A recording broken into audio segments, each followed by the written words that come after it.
Police ও জনগণ একে অন্যর পরিপূরক হিসেবে কাজ করলে আমরা একটি সুন্দর সমাজ গড়তে পারবো। দাকোপ থানার অফিসার ইনচার্জ মোহাম্মদ সিরাজুল ইসলাম।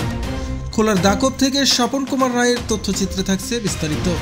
খুলনার দাকোপ থানা পুলিশের অফিসার ইনচার্জ মোহাম্মদ সিরাজুল ইসলাম বলেছেন, পুলিশ ও জনগণ একে অন্যর পরিপূরক হিসেবে কাজ করলে একটি সুন্দর সমাজ গড়তে পারবো।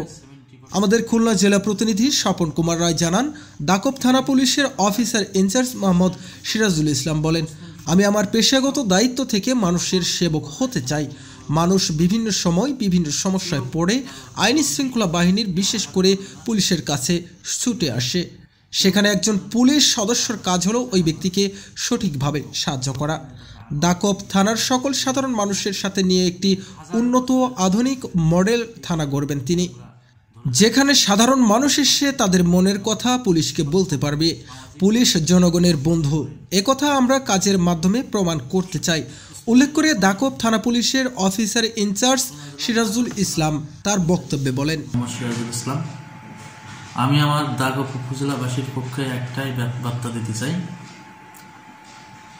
বিগত এই ধান কাটার মৌসুমে বিগত বছরগুলোতে ধান কাটাকাটিকে কেন্দ্র করিয়া ব্যাপক সহিংসতা, মারামারি, হানাহানির মতো ঘটনা ঘটে এবং একে কেন্দ্র করে অনেকের জীবন নাশ হয়ে গেছে, এরকম ইতিহাস আছে।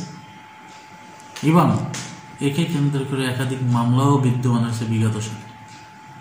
কিন্তু সবচেয়ে আশার বাণী হলো এটাই যে এই ধান কাটার মৌসুমিতে একটাও আমরা ধান কাটাকে কেন্দ্র করিয়া কোনো সহিংসতা ঘটনা ঘটে নাই এবং মানুষ সম্পূর্ণ নিরাপদে শান্তিতে তাদের যার যার ধান শেষে কেটে নিয়েছেন। এই সম্পর্কে কোনো সহিংস ঘটনা ঘটে নেই এবং এই ধরনের কোনো মামলা মোকদ্দমা থানায়ও কেউ আসেন নাই, বিদায় মামলা হয়নি। এছাড়াও আরও আমি বলতে চাই, এলাকায় যারা মাদক ব্যবসায়ী, মাদকখোর আছে তাদেরকে আমরা অভিযান অব্যাহত আছে। ইতিমধ্যে আমরা অনেককে মাদকসহ আটক করে আইনের আওতায় নিয়ে আসছি। মাদক বিরোধী অভিযান সম্মিলিতভাবে সকলেই প্রচেষ্টা অব্যাহত আছে। এছাড়াও আমি আরও একটা বার্তা দিতে চাই যে দাকোপ থানা পার্শ্ববর্তী রামপাল থানা তাপবিদ্যুৎ কেন্দ্র, সেখান থেকে কিছু দুষ্কৃতিকারী স্ক্রাব চুরি করে নিয়ে আমার এলাকায় আসার চেষ্টা করে।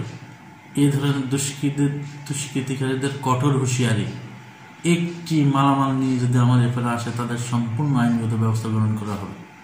এর পিছনে যত বড় শক্তি থাকুক না কেন, আমরা সকল অপশক্তিকে সমূলে উৎপাটন করে দেব।